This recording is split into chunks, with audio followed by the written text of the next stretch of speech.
할렐루야. 오늘 저희들 디모데후서 1장 12절의 말씀으로 세 사람 일곱 번째 시간 말씀에 의탁한 사람이라는 제목으로 오늘 함께 은혜를 나누도록 하겠습니다. 우리 지난 주일에 말씀이 빚으시는 세 사람, 그 말씀이 우리를 진린 예수를 알고 믿고 결국 예수를 따르는 자로 만들어간다라는 그런 주제를 가지고 말씀을 나누었습니다.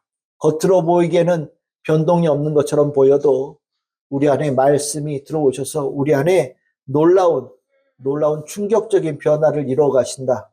그래서 결국 그 말씀의 그 능력을 알게 되어져 가면서 우리는 그 말씀에 대하여 더욱더 온유해지고 겸손해지는 성도의 모습을 갖추어 간다라고 우리가 지난 주일에 은혜의 말씀을 나누었습니다.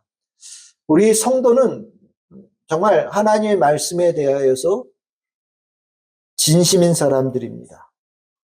하나님의 말씀에 대해서는 물러섬이 없어요. 하나님의 말씀에 대해서는 그저 좋은 소리로 듣고 그냥 지식의 차원으로 듣는 사람들이 아닙니다. 성도들은 말씀이 진리임을 알고 있고 그 말씀이 우리를 제대로 살아가게 하는 주의 능력이라는 것, 우리를 구원한 능력이라는 것을 확신하면서 그 말씀을 따라 살아가는, 말씀을 정말로 사랑하고 말씀을 더욱더 깊이 소망하는 자로 살아가는 것이 모든 성도들에게 있어야 될 모습이고 있는 마땅한 모습입니다. 우리에게 있는 이 말씀에 대하여 우리 모든 성도님들이 그렇게 진지하고 진중하게 진심으로 대하는 우리 모든 성도들이 되어가고 있고 또 그렇게 더욱더 되어져 갈 줄 믿습니다. 오늘 그 가운데 이 말씀이 우리에게 우리가 말씀의 그 귀함을 알고 그 말씀을 겸손하게 온유하게 받아들이게 되어지면서 그 종착의 모습이 무엇일까에 대해서 오늘 좀 나누려고 해요. 말씀이 귀한 걸 알잖아요. 말씀이 굉장히 놀라운 나에게 주신 하나님의 축복, 또 하나님 그분이라는 걸 우리가 알아가잖아요. 그러면 그것을 우리가 겸손하게 온유하게 계속해서 받아들이는 과정에 그 마지막의 모습이 무엇일까? 오늘 제가 제목에 적어드린 데처럼 말씀에 내 삶을 의탁하는 자가 되어지는 것. 이것이 궁극적인 목적이 되어집니다. 세 사람과 말씀은 뗄래야 뗄 수 없는 관계를 가지고 있어요. 말씀이 우리가 세 사람이 되어져 가면 되어져 갈수록 더 많은 것에 의해서 말씀이 영향을 받아요. 그 말씀의 영향을 받는 것이 어느 정도 되어져 가는 거냐? 마치 내 안에 무언가가 이렇게 있다고 친다면 하늘로부터 내려오는 주님의 말씀이 내 안에 계속해서 침투해 들어오기 시작하면서 점점 내 안에 있는 것을 밀어내는 겁니다. 내 안에 있던 것들을 빼내고 주님의 말씀으로 내 안이 채워져 가면서 궁극적으로는 내 안에 모든 것들이 주의 말씀으로 꽉 채워지게 되어지는 것이 그 말씀이 우리에게 들어오는 과정 속에 최종적인 목표가 되는 거예요. 우리가 그 말씀이 우리 안에 들어오는 가운데서 채워짐이 점점점 진행되어질 때 그 말씀이 채워지는 것과 똑같이 동시에 일어난 것이 무엇이냐? 삶의 변화인 겁니다. 말씀이 채워질수록 변화가 되어지는 거예요.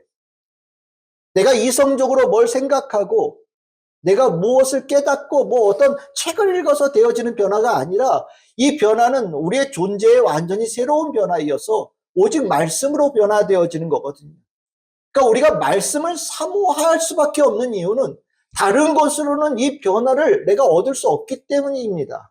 오직 말씀으로만 변화되어질 수 있다는 것을 알기 때문에 말씀을 더 깊이 사모하게 되어지면서 더 많은 것으로 내 안에 받아들이기를 바라게 되어지는 자로 변화되어져 가는 거예요. 그래서 말씀에 대하여서 점점점 받아들이는 양들이 커질수록 변화의 속도도 그에 따라서 가속도를 붙기 시작합니다. 처음에는 똑같은 말이 100마디의 말씀이 내 삶에 들어왔다 할지라도 처음에 내 귀가 정말로 조금밖에 열리지 않아서 하나가 들어올까 말까 할 정도의 아주 작게 열린 그런 귀였다면 점점점 말씀에 대해서 온유해지고 겸손해지기 시작하면서 하나가 둘이 되어지고 둘이 셋이 되어지고 넷이 되어지는 그런 과정들을 겪어가면서 점점점 말씀이 내 안에 들어오는 것이 폭포수처럼 들어오기 시작하는 거예요. 마치 하나님의 말씀의 거대한 바다를 막고 있던 뚜개의 제방에 요만한 구멍이 처음 났을 때는 쫄쫄쫄 한 방울 한 방울씩 들어오는 바닷물처럼 보였지만 점점점 뚜개 구멍이 넓어지면서 나중엔 완전히 제방이 무너지고 그 바닷물에 완전히 땅이 잠기듯이 하나님의 말씀이 내 안에 들어올 때 점점점 가속도를 붙여가면서 내 삶을 완전히 차고 넘치고 완전히 충만하게 넘치게 되어지는 일들이 일어나거든요. 그것이 우리에게 결국 새 사람의 변화가 일어나는 속도가 되어지는 거예요. 이렇게 우리가 하나님의 말씀에 대하여서 우리가 귀가 점점점 이렇게 조금씩 열리는 것은 무엇과 연관되어져 있느냐? 하나님의 말씀이 나를 사랑하시는 하는 말씀, 하나님의 말씀이 나를 축복하시는 말씀, 그 말씀인 하나님이 선하시고 의로우신 하나님이라는 것을 내가 깨달으면서 하나님에 대한 신뢰가 조금씩 커가고 하나님의 은혜를 조금씩 맛보기 시작하면서 점점점 하나님의 말씀을 귀하게 더 많이 들을 수 있는 자로 변해가기 시작하는 거예요. 결국 우리가 하나님의 말씀이 내 심령에 들어오는 그 구멍은 하나님을 내가 얼마나 신뢰하느냐와 밀접하게 연관되어져 있습니다. 하나님을 신뢰하지 못하는 자는 성경책을 읽어도 받아들이는 양이 턱없이 부족해요. 정말 하나님의 신뢰함이 정말 얼마 안 되는 사람은 잘해주신다, 좋게 하신다, 복 주신다 이런 거에 빨간 줄이 쫙 쳐져 있으면서 이거는 정말 좋은 말씀이야 라고 읽거든요. 그런데 정말 더 나아가서 하나님을 신뢰함이 깊어지면 어떻게 되어지느냐? 예수님의 말씀처럼 십자가를 지고 나를 따라오라고 하신 그 말씀도 하나님께서 나를 사랑하시는 말씀, 나를 축복하시는 말씀, 의롭고 선하신 주님께서 나에게 주신 은혜의 말씀으로 받아들이고 그 말씀을 신뢰하며 기꺼이 십자가를 2개를 지든 10개를 지든 주님 따라가는 길에 나갈 수 있는 자가 되어지는 거거든요. 이것은 다른 게 아니에요. 주님을 신뢰하는가 신뢰하지 못하는가에 달려 있는 거예요. 신뢰함이 깊어지면 깊어질수록 우리는 하나님의 말씀으로 물들어가는 삶이 폭발적으로 늘어나게 되는 거예요. 이거는 건강한 겁니다. 지극히 정상적인 거예요. 하나님은 내가 너희들을 신뢰할 만한 존재라는 것을 우리에게 늘 보여주시거든요. 하나님이 우리를 얼마나 사랑하시는지를 우리에게 끊임없이 녹화하시거든요. 하나님께서 우리들의 삶에 계획이 있다는 것을 우리에게 끊임없이 가르쳐 주시거든요. 그러면서 우리는 하나님을 알아가기 시작하면서 신뢰할 수밖에 없게 되어지고, 그러니까 결국 하나님에 대해서 마음을 열기 시작하면서 우리는 변화의 과정들이 계속해서 속도를 더해가는 것이 지극히 당연하고 건강한 거예요. 만약에 우리가 그 은혜를 알지 못하고 지금 이 자리에 있다면 아직 여러분들 신앙의 참맛을 모르는 겁니다. 하나님을 신뢰하면서 나아갈 때 하나님께서 그 말씀으로 내 삶에 굉장히 많은 축복을 주신다는 것을 체험하지 못하고 있다면, 그것을 신뢰하지 못한다면 아직 신앙의 맛 모르는 거예요. 우리가 신앙의 이 변화의 속도, 하나님의 변화의 이 진행 속도가 실은 이렇게 당연하게 다 이렇게 가면 갈수록 좋아져야 되는 것이 당연할 것처럼 보이지만 우리 여러분들 다 아시죠? 변화되어지는 과정들은 다 어느 정도 가겠지만 속도는 다 제각각이에요. 누구는 감당하지 못할, 주변 사람들이 깜짝 놀랄 정도로 아주 급속하게 변화의 과정들이 진행되는 사람도 있는가 하면 누군가는 계속 그 자리에 변했는지 안 변했는지 거의 변화되어짐 없이 제자리에 머물러 있는 경우들도 있거든요. 이것은 하나님의 말씀에 대하여 신뢰가 신앙의 연조와 별 상관이 없다라는 것을 얘기하는 겁니다. 신앙의 연조가 깊으면 하나님을 신뢰하는 게 깊으냐? 아니에요. 신뢰는요, 하나님의 말씀에 대하여 내가 얼마나 신뢰하고 그것을 내가 사모하느냐에 따라서 내 안에 변화의 속도는 완전히 달라지게 되는 겁니다. 그래서 예수님께서 하신 말씀이 있지요. 처음 된 자가 나중되고 나중된 자가 처음 될 수 있다. 라는 이 말씀이 바로 그런 것 같은 거라고 저는 생각을 해요. 멈춰 있지 말라는 거고, 또한 진짜 주님 사랑하는 거 아니면 아무리 교회 오래 있었고 몇십 년을 교회 다녔어도 그것으로 충분하지 않다라는 것을 예수님께서 말씀하시는 거죠. 그렇게 주님을 신뢰하게 되어지면 결국에 어디로 가야 되느냐? 어떻게 되느냐? 내 삶을 기꺼이 주님께 의탁하는 자가 되는 거예요. 내 삶을 주님께 맡겨요. 아니, 맡기지 말라고 그래도 맡겨요. 맡기면 잘 되거든요. 우리가 이 맡긴다라는, 이 의탁한다라는 게 실은 금융 쪽에서 많이 사용하는 단어예요. 우리 여러분들 혹시 투자하는 분들 계실지 모르지만, 나도 어딘가에 재산을 불리게 해서 투자할 때도 있지만, 나보다 더 실력 있고 많은 지식을 알고 있는 사람에게 맡기잖아요. 그렇죠? 맡기면 그 사람이 나보다 훨씬 더 잘할 거라는 신뢰감 속에서 맡기는 거잖아요. 물론 그 사람이 그런 실력이 없다면 문제가 되겠지만, 우리는 그 맡길 때 그렇게 맡긴단 말이죠. 그게 의탁이에요. 예를 들어서 휴가에 가서 호텔에 갔을 때 여러분들 호텔에 가면 처음에 돈 얼마 이렇게 예치하잖아요. 그게 의탁하는 거예요. 맡기는 거거든요. 그가 어떻게 쓰던 거기에 대해서 내가 권리를 이양하는 것이 의탁한다라는 건데, 우리가 말씀에 대하여서 깊어지면 어떻게 되냐? 내 삶을 주의 말씀에 얹어요. 이게 전에는 내가 있고 내 삶의 말씀을 이렇게 내가 얹고 간다고 생각되어진다면, 나중에 이게 주객이 전도가 바뀌면서 말씀이 주가 되어지고 내가 그 위에 얹어 사는 삶으로 바뀌어집니다. 이 변화가 의탁의 과정이고, 이것이 실질적으로 세 사람의 모습이에요. 의탁한다라는 게 쉽지 않다라는 건 잘 알고 있어요. 우리가 기본적으로 신뢰 어려운 사람들이고요. 내 삶을 누군가에게 의탁한다는 건 굉장히 어려운 일이거든요. 그러니까 이것이 우리가 하나님의 말씀에 대하여서 내 삶을 의탁한다는 게 얼마나 어려운 일이라는 것인지 우리가 좀 가늠할 수 있을 거예요. 하지만 이것이 결국 말씀은요, 우리를 주님께 완전히 기꺼이 의탁할 수 있는 자로 우리에게 은혜를 부어주시고요. 그렇게 의탁하는 자로 만들어 가셔요. 우리가 새 사람이라고 할 때 그 새 사람의 모습 중에 하나는 말씀에 내 삶의 전체를 내어 맡기는 자가 새 사람이에요. 그것을 말씀이 우리에게 목표를 가지고 우리에게 오신다라는 거예요. 말씀이 우리에게 조금 힘이 되어지고, 말씀이 나에게 능력이 되어지고, 말씀이 나에게 조금 축복이 되어지는 것으로 말씀이 목적을 가지고 우리에 오시는 것이 아니라, 말씀이 우리들의 삶을 책임지고 내가 너희를 보호하고 이끌고 운영하고 결실을 맺겠다라는 그 뜻을 가지고 우리에게 오신다라는 거죠. 결국 그 뜻이, 말씀이 가졌던 그 뜻을 내가 알고 기쁨으로 내 삶을 그 말씀에 의탁하게 되어질 때 신앙의 자유함이라는 것을 알게 되어져요. 내가 이거를 진작에 놨더라면 훨씬 더 자유로웠을 걸. 내가 이것을 진작에 놓았으면 훨씬 더 많은 근심과 걱정으로부터 벗어나서 해방되어진 삶을 살 수 있었을 걸. 괜히 쓸데없이 이것도 내가 하고 저것도 내가 하고 이것도 내가 책임지고 저것도 내가 책임지고 내가 하겠다라는 생각으로 살았구나 라는 것을 깨닫게 되는 거예요. 10년 뒤, 20년 뒤 여러분들 어떻게 살지 여러분들 아십니까? 여러분들 지금 계획한다고 그것을 이룰 수 있는 능력이 나에게 있나요?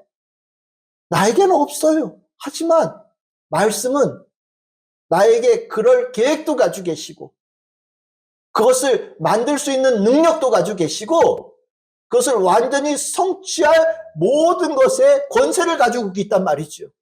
그러니까 말씀에 내 인생을 맡긴다라고 하는 것은 축복이에요.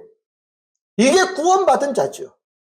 내가 주님께 맡길 수 있을 때 그것이 실질적으로 우리들의 신앙의 건강함을 나타내는 거란 말이에요.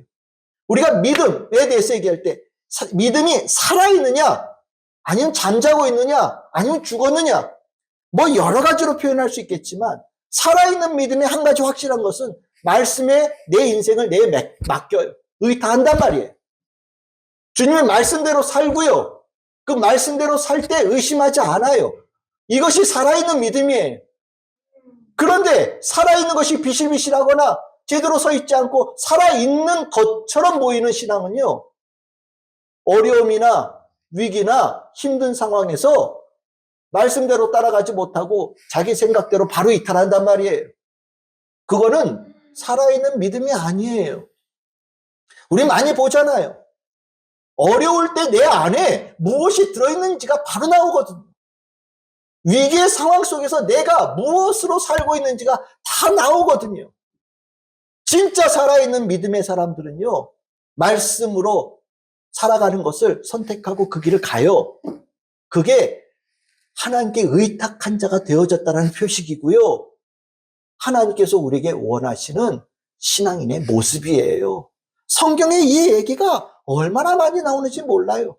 그러다 보니까 성경에서 하나님께 의탁하는 성도가 되어진다는 것이 중요하다는 것을 성경 곳곳에서 언급하고 있는데, 우리 한 세 가지만 보면요. 첫 번째로 사도 바울이 가르친 본문이 있어요. 디모데후서 1장 12절이에요. 오늘 봤던 말씀이요. 사도 바울은 얘기합니다. 나는 나를 구원하신 그 분을 안다라는 거예요. 그리고 나는 기꺼이 내가 그분께 내 삶을 의탁했다라고 얘기를 합니다.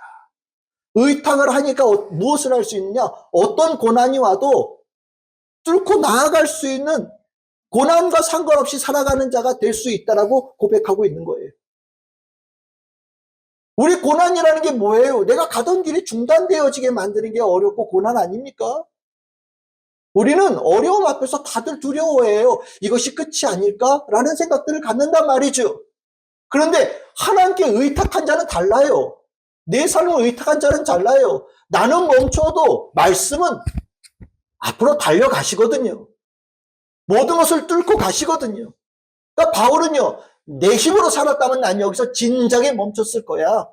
하지만 나는 말씀에 내 삶을 의탁하고 살았기에 고난 가운데서도 나는 계속해서 뚫고 갈 수 있는 자로 살 수 있었고, 디모데에게 너도 그렇게 살아라 라고 가르치고 있는 겁니다. 바울의 이 가르침은 우리가 정말 귀담아 들어야 돼요. 하나님께 내 삶을 의탁한 자를 하나님께서 얼마나 기뻐하시는지를 이 바울의 고백에서 우리는 들을 수 있어야 됩니다. 비슷한 고백을 베드로 사도도 했어요. 베드로전서 4장 19절입니다. 같은 말씀이에요. 다 똑같이 느낀다라는 거예요. 어려운 가운데서도 하나님께 의탁한 자들은 고난 속에서도 흔들리지 않는다라는 거예요. 나는 멈춰도 말씀은 이기니. 말씀으로 살아간 자들이요, 고난 속에서도 말씀의 그 일을 행하라. 행해야 된다. 얼마나 멋진 일이냐. 얼마나 주님께서 기뻐하시겠냐. 베드로 사도도 똑같은 말씀을 하고 있는 거예요. 우리가 이것이 눈에 들어와야 돼요.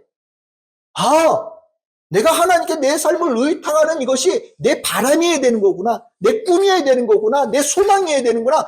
우리도 같이 아멘으로 고백할 수 있어야 된다는 거예요. 근데 이게 살아있는 믿음이 아니면요, 이게 안 들어와요. 의탁한다라는 이 단어가 눈에 안 들어와요. 여러분들이 의탁한다는 단어가 결정적으로 누가 하셨느냐? 예수님께서 하셨어요. 예수님께서 시편 31편 5절의 말씀을 인용하시면서 누가복음 23장 46절에 십자가에서 마지막 외치신 말씀이 똑같은 말씀입니다. 내 영혼을 아버지의 손에 부탁하나이다. 이 부탁한다는 게 뭐냐? 의탁한다라는 거예요. 내 모든 것을, 내 영혼이라는 것은 내 모든 것을 하나님께 맡깁니다. 의탁합니다. 내가 십자가에 죽는 이것이 육신으로는 죽을지라도 하나님께서 이 죽음도 넘어서는 말씀의 능력으로 부활로 이끌어 가실 줄 믿습니다라는 고백과 똑같은 거예요. 예수님은요, 이 땅에 육신을 가지고 십자가에 있으시면서 하신 마지막 말씀이 의탁하는 말씀으로 마치셨다라는 것, 굉장한 의미가 있는 겁니다. 예수님의 고백은요, 우리가 이런 고백을 하기를 원하는 마음으로 이 땅에 남기신 거예요. 예수님은 자신의 모든 것을 하나님께 맡기면서 삶의 마지막 순간까지 갔다라는 겁니다. 예수를 믿는 자들도 똑같이 내 삶의 모든 것들을 하나님께 맡기는 그 삶으로 하나님의 부르심을 받고 하늘나라로 갈 수 있는 성도들이 되어져야 된다는 것을 말씀하고 있는 거예요. 세 사람 하나님께 내 삶을 의탁하는 거예요. 맡기는 거예요. 완전히. 목사가 됐다라는 거는 죽을 때까지 목사하겠다라는 거예요. 하나님께 내 삶을 맡겼다라는 겁니다. 내가 굶어도 주의 복음을 전하는 것으로 내 삶을 주의 영광을 위해서 쓰겠다라는 게 목사의 서약이에요. 굉장히 중요하죠. 배고프면 그만두는 거 목사 아니에요. 힘들다고 그만둔다면 목사 아니에요. 그건 의탁한 게 아니에요. 하나님께 내 삶을 의탁하겠다고 선서했고 선언하고 다짐하고 서약했지만 어기는 것과 똑같은 거예요. 목사가 하나님 앞에 내 인생을 맡긴다는 서약을 하고 이 자리에 서 있는 모습을 보면서 성도들은 그 길을 함께 가는 성도들로 함께 모여서 주님 나라로 가는 은혜가 우리 가운데 충만해야 되는 거예요. 목사님은 하나님께 의탁한 자로 그냥 쭉 사세요. 나는 당신 구경하며 살겠습니다. 그럼 우리 신앙생활 잘못하는 거예요. 예수님께서 자신의 모든 것을 주님께 의탁하는 것으로 사셨듯이 예수님의 뜻을 따랐던 그의 제자들이 모든 삶을 주님께 의탁하는 말씀의 진리에 의탁하는 삶을 살았듯이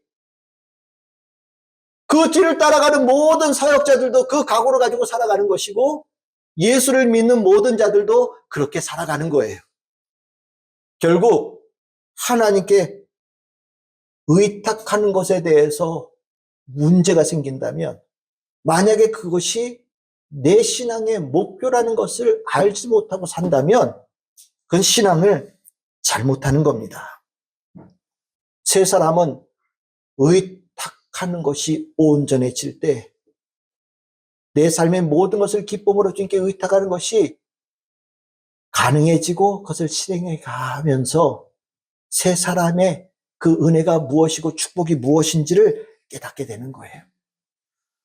그러고 나면요, 성경이 다시 보여요. 하나님께 의탁하는 것, 하나님은 자신의 모든 것을 하나님께 의탁하는 것을 하나님께 너무나도 원하신다는 것을 깨닫고 나면 성경에 나오는 수많은 인물들의 이야기가 새롭게 이해가 되기 시작해요. 성경은 이 주제를 보면 많은 인물들의 이야기 속에 이 주제가 안 나오는 데가 없어요. 하나님께서 인정하시고 축복하시고 하나님께서 기뻐하시는 모든 사람들은요, 다 그들의 인생을 주님께 의탁한 사람들이에요. 그리고 그것을 하나님께서 기뻐하시며 축복하셨다라는 이야기가 성경에 가득합니다. 결국 이것을 우리에게 원하신다라는 거죠. 뭐 성경에 너무 많은 인물이 나오는데 그냥 쉬운 인물 한 번 봅시다. 여러분들 자신의 인생을 하나님의 말씀에 의탁하고 살았던 대표적인 인물이 누구겠습니까? 우리가 너무나도 잘 아는 아브라함이에요. 아브라함의 이야기의 시작이 뭘로 시작되어집니까? 창세기 12장 1절 3절. 하나님의 말씀으로 시작되어지죠. 하나님의 말씀이 아브라함에게 임하면서 아브라함의 이야기가 시작되는 거예요. 그러면 결론은 어떻게 될까요? 하나님의 말씀이 성취되어지는 것으로 아브라함의 이야기가 끝난단 말이에요. 그치요? 하나님의 말씀이 있었고 하나님의 말씀이 끝나요. 그럼 그 중간의 이야기는 뭘까요? 아브라함이 하나님의 말씀에 의하여 자신의 모든 삶을 의탁하는 자, 자신의 모든 삶을 내맡기는 자, 그의 삶을 하나님의 말씀을 따라가는 자로 살아내느냐, 살아내지 못했냐에 대한 관점으로 보게 되는 거예요. 아브라함의 이야기 잘 아시잖아요. 그렇죠? 얼마나 많은 일들이 있었어요. 인생에 얼마나 많은 갈림길이 있었습니까? 이 갈림길, 하나님의 말씀의 길은 이러겠는데 가다 보면 계속해서 갈림길을 만났거든요. 그런데 참 아브라함이 귀한 것이요. 그때마다 하나님의 말씀 붙잡고 계속 살았단 말이에요. 말씀을 붙잡았다고 표현하니까 그러는데 말씀에 자신의 삶을 의탁하고 산 거예요. 말씀에 자신의 삶을 얹히고 산 거예요. 모든 것을요. 누가 볼 때는 멍청하다고 봤을지도 몰라요. 왜 그렇고 산대? 라고 얘기할지도 몰라요. 그런데 나중에 보니까 아브라함이 제일 잘 산 거예요. 왜 그렇게 얘기할 수 있냐? 하나님께서 아브라함을 인정하셨다는 거 아니에요? 그렇죠? 그래서 아브라함의 삶에 대해서 신약 성경에서는 이렇게 평가합니다. 히브리서 11장 8절에서 10절. 그가 어디로 가는지 알지 못하지만 하나님께서 그 말씀하신 내가 너에게 땅을 줄 것이다. 그 말씀 하나 붙잡고 평생을 살았다.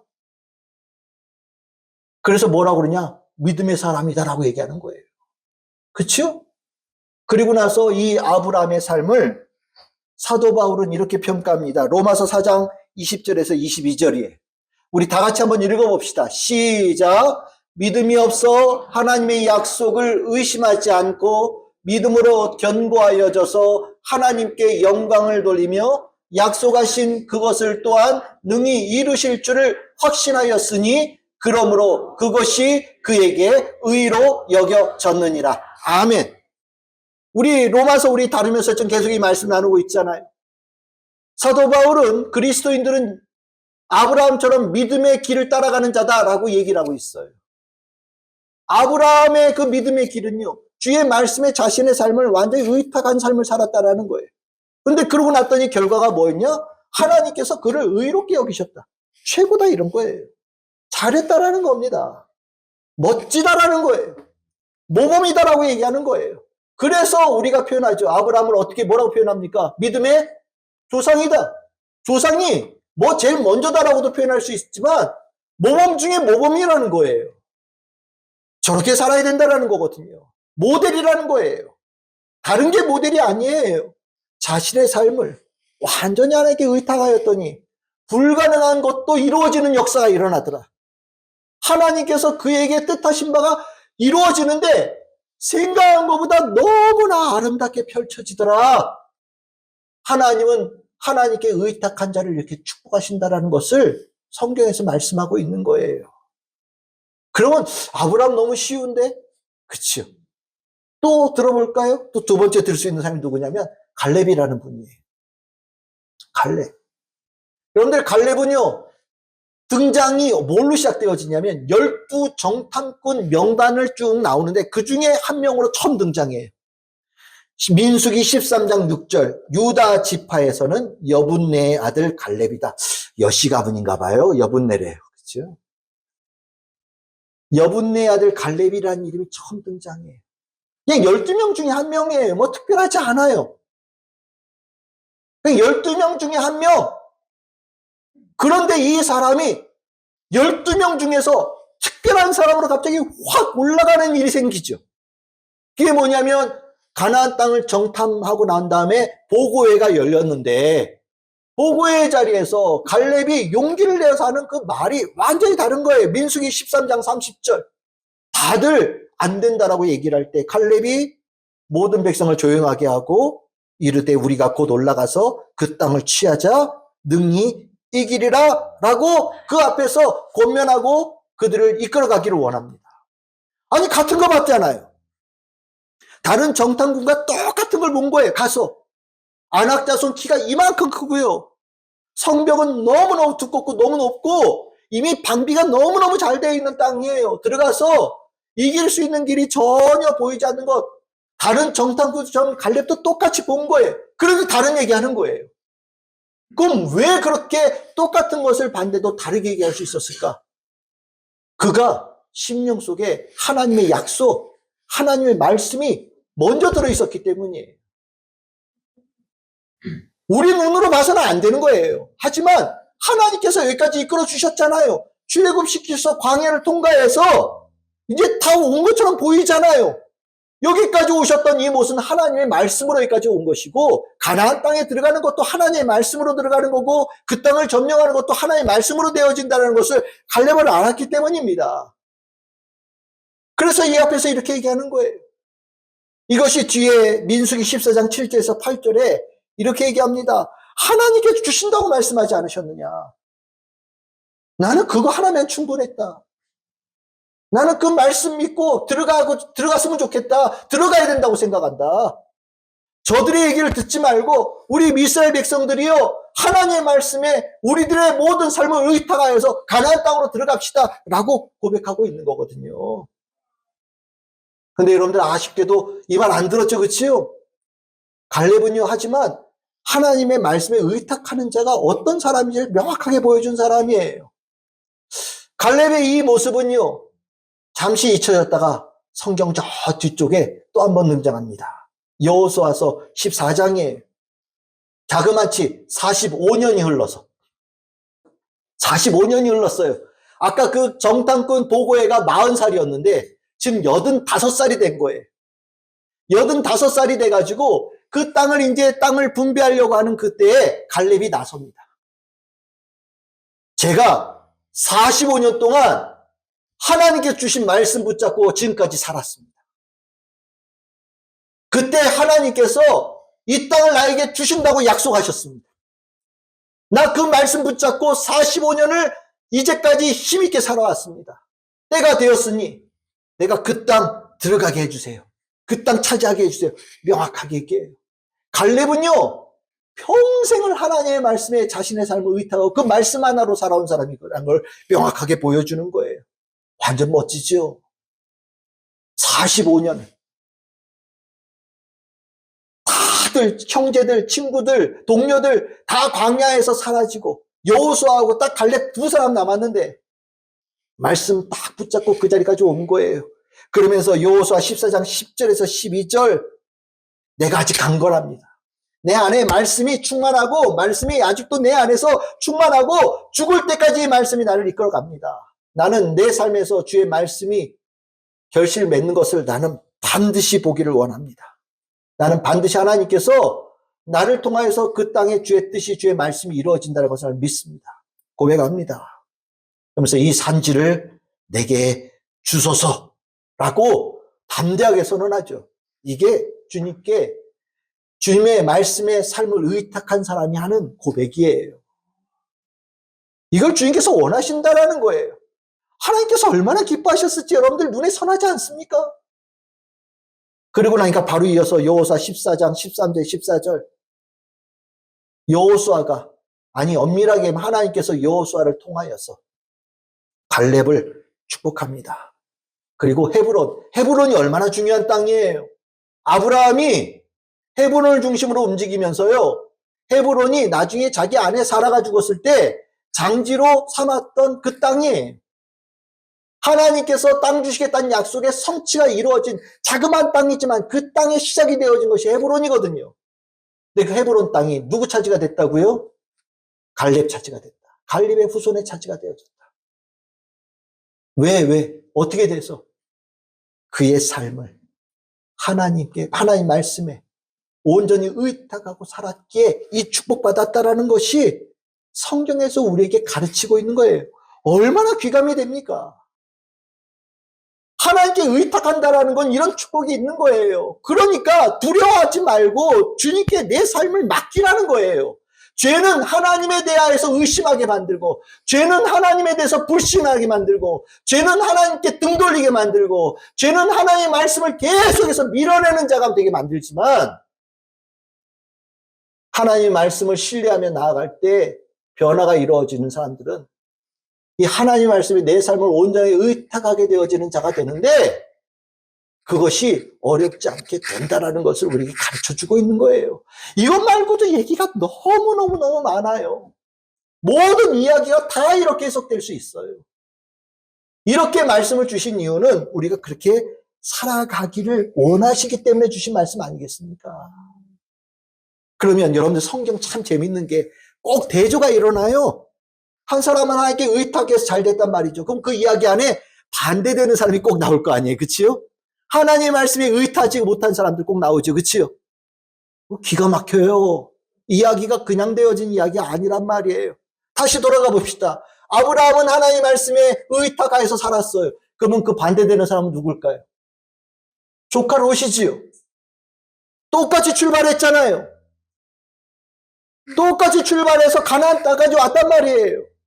같이 축복받았어요. 하나님께서 아브라함에게 준 축복을 롯도 똑같이 누렸거든요. 그런데 중간에 갈림길에 갈라지죠. 그치요? 그것이 여러분들 창세기 13장 10절 11절 좋은 땅을 봤다. 소돔과 고모라 땅의 넓은 초지를 봤다. 하나님 말씀이 아니라 세상을 보면서 그쪽으로 나갔다는 거예요. 자신의 삶을 하나님께 온전하게 의탁하지 못한 거죠. 그래, 그 결과가 어떻게 됩니까? 창세기 19장 29절 30절 다 빼앗겼어요. 아무것도 남은 게 없어요.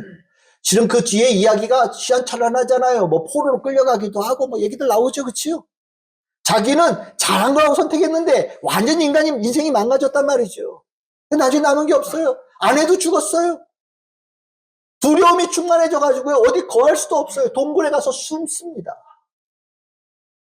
아브라함 이야기에는 말씀에 의탁한 아브라함과 그렇지 못한 롯을 아주 정면으로 부딪히고 있어요. 너는 아브라함이냐 롯이냐 물어보는 거예요. 그럼 갈렙의 이야기에는 대조되는 인물들이 누가 있을까요? 갈렙의 이야기에 함께하지 못했던 나머지 정탐꾼들, 그리고 그들을 따랐던 이스라엘 백성들이 대조되어지는 사람들이죠. 하나님께서 얼마나 화를 내셨는지 민수기 14장 11절 12절 나를 멸시한다 이렇게 표현하셔요. 내가 쟤들을 어떻게 이끌고 왔는데 지들이 지들을 걸어왔어. 내가 이끌어온 거 아니야? 하나님의 뜻이, 하나님의 말씀이 이제까지 출애굽부터 시작해서 광야에서 가나안의 초기까지 다 왔는데 이제 와서 나를 하나님의 말씀을 믿지 못하겠다고 얘기한다라는 것, 하나님 뭐라고 얘기하시냐? 멸시한다라고 표현하시죠. 화가 이만큼 나신 거예요. 그리고 나서 그 결과가 민수기 26장 63절 65절 다 죽었다. 하나도 남지 않았다. 오직 갈렙과 여호수아만 남았다. 충격적인 말입니다. 하나님께 내 삶을 의탁한 자와 그렇지 않은 자가 이렇게 차이가 난다라는 거예요. 그걸 성경에는 조금의 이렇게 차이가 아니라 완전히 극명한 대조로 우리에게 가르쳐주고 있어요. 하나님은 우리가 새 사람 되기를 원하셔요. 말씀으로 충만해지면서 새 사람 되어지기를 원하셔요. 말씀의 은혜를 알아가면서 말씀의 은혜에 완전히 모든 것에 신뢰하고 말씀에 내 인생 전부를 내어 맡기는 자가 되기를 원하셔요.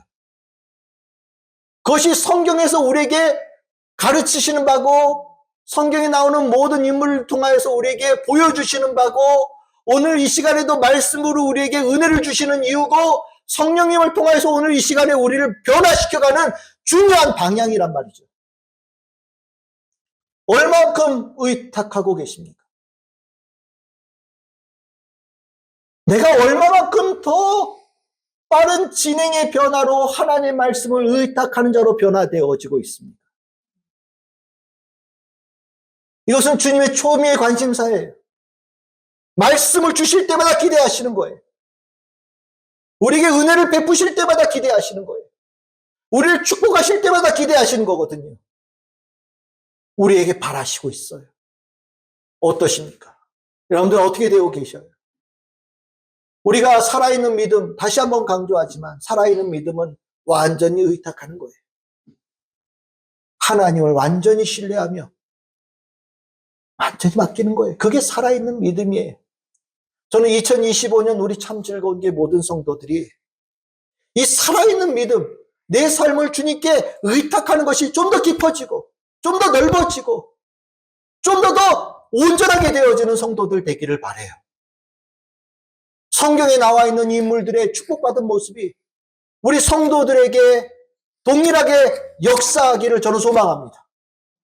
의탁하는 자가 복받아요. 확실하게 기억하십시오. 완전히 의탁한 자가 새 사람이에요. 주님께서 원하십니다. 우리 참 즐거운 교회가 우리 성도 모두가 그 축복을 2025년에 풍성하게 누려지기를 주님의 이름으로 축복합니다.